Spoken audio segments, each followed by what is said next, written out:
من سنتي ما قال النبي هو الصحيح نكاح مبارك. Assalamu alaikum wa rahmatullahi wa barakatuh. Welcome, brothers and sisters, to this episode where we shall continue in the series of marriage and divorce. I'm here sat with Sheikh Haitham Al Haddad, who currently resides in the UK and is on the board of the Islamic Sharia Council in Britain. We have just begun talking about the issue to do with the wali and his role in the lead to the nikah and also during the nikah. Assalamu alaikum, Sheikh. Wa alaikum assalam wa rahmatullahi wa barakatuh. We touched upon the issue of the forced marriage and the arranged marriage, and I think we've covered most of the points. And we talked about it especially from the point of view of the sister. I want to ask you a question now. If the father brings a proposal for his son, and the son rejects the proposal, is it the same as if the daughter rejects it? Bismillah wa salatu wa salam ala rasulillah. This is a good question. And again, it is a common mistake. We receive so many questions from young brothers who said that their fathers chose for them specific girls and the boys are not happy. Sometimes the fathers and sometimes the mothers, by the way. If the son refuses, just refuses even for no valid reason, it's not sinful. The scholars said that if the parents force the person to do something that is of no benefit for them, nor the son, of no benefit at all for anyone, just a matter of control, that is the son obliged to follow that or not? So some scholars said he's not obliged. Some scholars said no, we need to know if that might cause any level of harm or inconvenience, which means that he has a reason for refusing, then he is not obliged to accept it. I said to my son, okay, just eat this instead of this. It is my own preference, but it might not be his own preference. If this might cause little bit harm to him, he's not obliged to follow me, and he will not be sinful. Okay? Obviously, if I force my son, I say, you must marry this lady. Why that? She's my choice. He looked at her, he didn't like her. This is marriage. He's not going to stay one night with her and just leave her. Okay? He said, well, no. Why? I didn't like her. Why? Why you didn't like her? I don't like her. Subhanallah. I am your father. I liked her. I told you she's pretty, she's good family. He said, I respect all of this, but not for me. Not for me. Subhanallah. You must do it, otherwise you are sinful. I'll make dua against you. Now I am sinful as a father. And sometimes we say to parents, to fathers in particular, you are blackmailing your son. Don't use this. This is abuse of power, abuse of authority. You are not allowed to do this. And this will affect your son negatively. You don't need it. So the conclusion is, don't do it. The father might be sinful and the son has the right to refuse.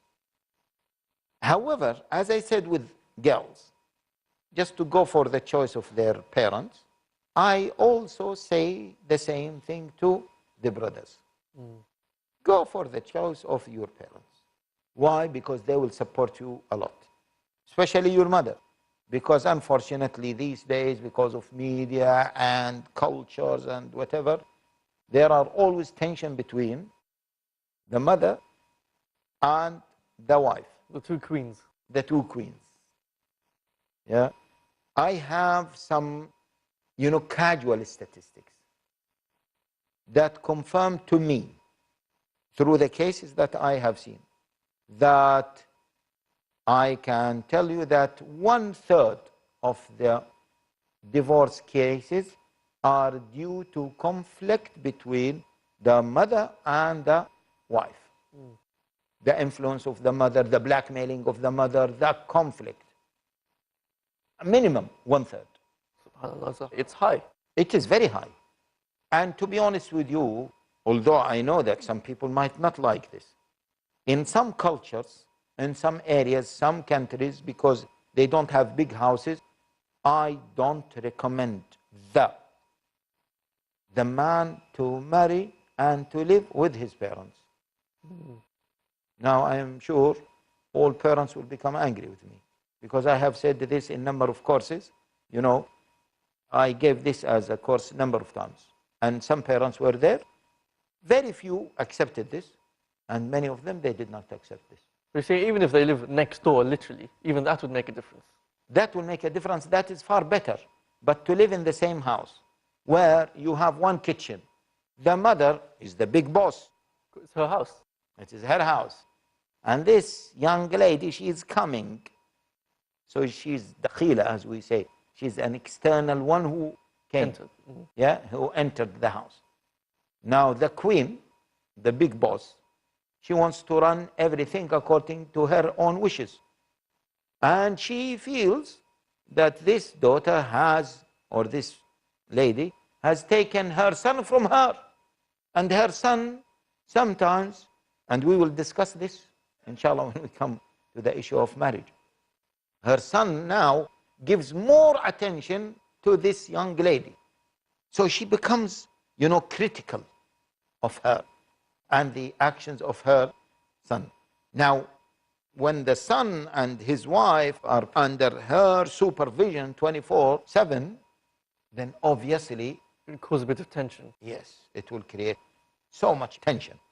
But if he lives away, he has his own kitchen and his own door, and his wife stays there. She sleeps whenever she wants. She does her You can own. still visit his family whenever they want. Yeah, then that is far better. That is far better. I have to say this because of the amount of problems that we notice from different backgrounds, by the way. Okay? Anyway, this took us to another discussion. The main discussion was the father has no right to force his son, and the son has the right to reject that proposal, and he will not be sinful. This is the conclusion. The question I have now, Sheikh, is the issue of two men agreeing to marry their daughters to each other. Yeah. What's the Islamic viewpoint on this? Yeah, this is very common in certain cultures. In a number of cultures, in fact. What is it? The scholars called it nikah al-shighar. وهو أن يزوج الرجل بنته على أن يزوجها ابنته. Okay? Imagine me and you are parents. You have a son and a daughter. I have a son and a daughter. I will say to you, okay, my daughter will marry your son, provided that my son marries your daughter. Okay?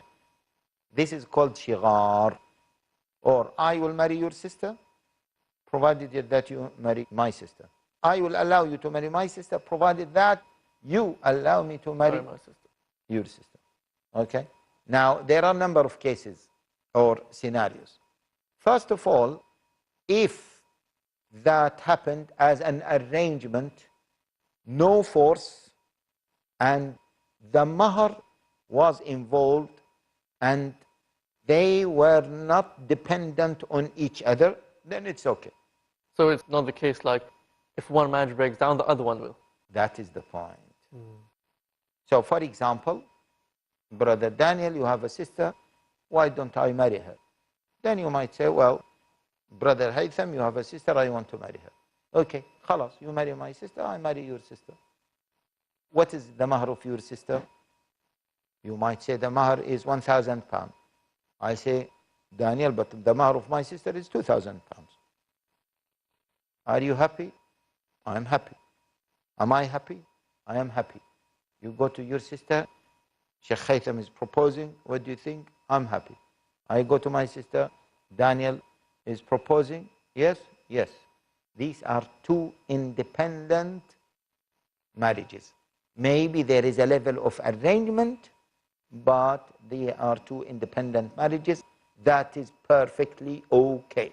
And as we mentioned, arranged marriages, as long as the conditions are fulfilled, is fine. Yes, and none of them is dependent on the other. That is absolutely okay, and this is not called nikah al-shighar.